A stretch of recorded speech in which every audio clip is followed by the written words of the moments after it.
Hey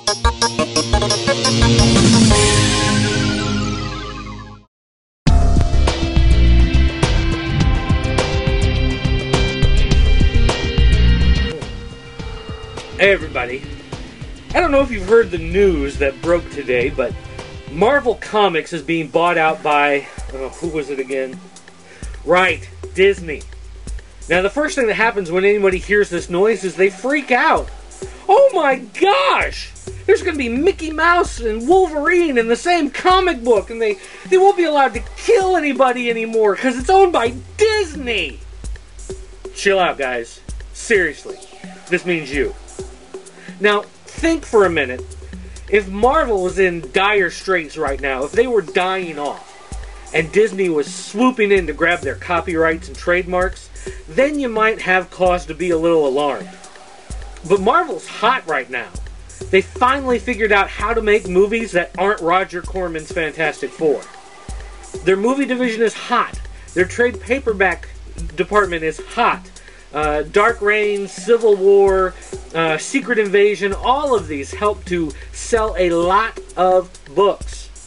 And their movie franchises, reinventing Hulk, so it's actually watchable and enjoyable.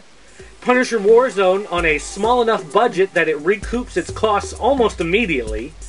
And then you have that one with the drunk guy who never takes anything seriously, and then tries to make something of himself. Right, Robert Downey Jr. was in that Iron Man movie about the guy who builds the suit of armor. So, right now, there's a lot of money to be made from Marvel properties, leaving them exactly how they are. What Disney wants to do is use its ability to market, produce, and distribute product to maximize profits. Disney wants to take Marvel's catalog of heroes and take some of the other characters that don't get a lot of attention.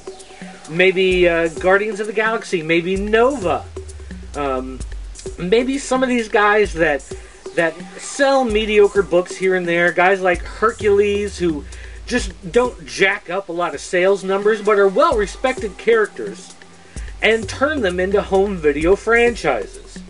If Disney can use their in-house animators, who are able to animate in ways other than traditional Disney films, and produce them as direct-to-DVD movies, and then stick them out there on the home market, they are going to reap a lot of money. We know this, because this is exactly what DC Comics has been doing for the last several years.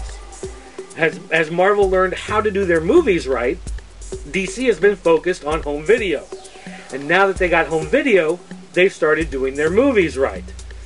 So, I'd say anyone who's worried about having a Donald Duck appearance in the next issue of X-Men isn't really paying attention to the situation.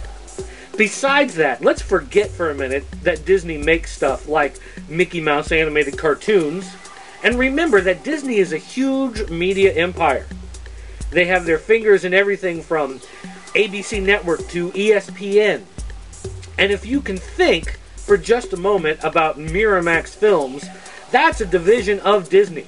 And Miramax is anything but from a family-friendly home entertainment, movie theater production machine. In fact, I'm pretty sure at one point in the history of Miramax, they had a wheel of atrocities, and they would just spin it, and it would land on Incest. And so Incest was the movie they made that month.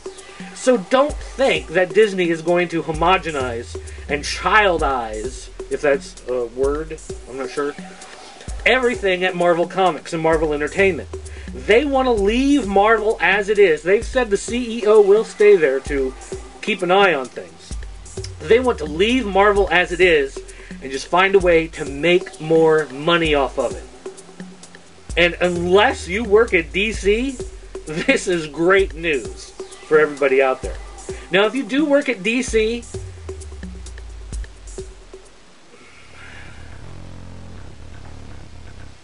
maybe talk to DreamWorks, because those guys can. They've made some animated movies too.